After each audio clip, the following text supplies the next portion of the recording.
Hello world, my name is Austin. Let's talk about being transgender and Christian. Last week we talked about the importance of bodies to us and to God, and we highlighted a psalm about being fearfully and wonderfully made. This week we're going to delve inside to talk a little bit about our inner lives. This week's story comes from 1 Samuel, where the prophet Samuel is sent out by God to find the next king of Israel.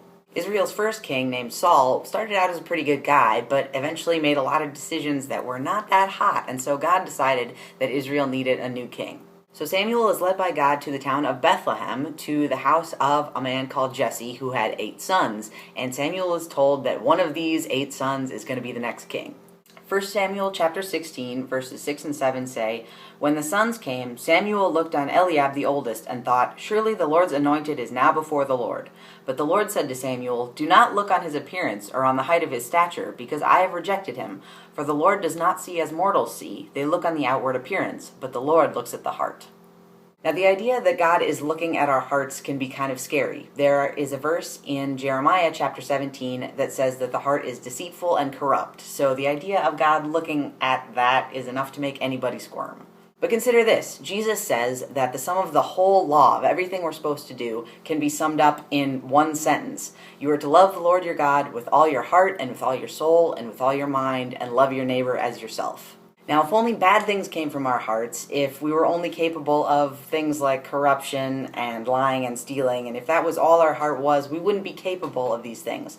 Clearly, Jesus thinks that we are capable of the highest emotion, love, which can lead to the highest actions. So clearly there's something about our hearts that's capable of the greatest good as well as the greatest evil. So we have to remember that when God is looking at our hearts, God's seeing the best and the worst of us and loving us anyway. And beyond that, God is looking at who we truly are. God is looking past the outside. God is seeing, just like Samuel had to see past the good looks of Jesse's oldest son, God looks deeper and sees who we really are. Here we see God's wisdom in knowing that what's on the outside doesn't always reflect what's on the inside. For trans people, this can again be both comforting and uncomfortable. If we spend a lot of our lives trying to hide who we are from other people and from ourselves, it's discomforting to know that God already knows this about us. God already knows your true nature, whether that lines up with what's on the outside or not. No matter what the world is telling you about who you have to be or how you have to look or dress or act, God knows all the amazing things you're capable of and all the things that you're ashamed of, and God still loves you. So don't be afraid, because if you haven't come out to anybody yet and nobody knows, you already have somebody in your corner. You already have somebody who knows and who loves you. And, it's like that friend who you come out to them and you say, "Oh, this thing that I've been so worried about for so long," and you tell them finally and they say, "Yeah, I already knew."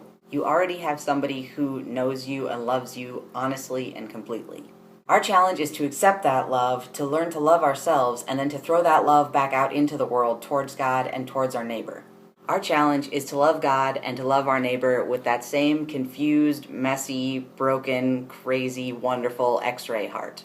Thanks for watching, everybody, and if this video resonated with you, hit subscribe or check out the links down below, and I hope you all have a good week. We'll see you back here next week. Peace.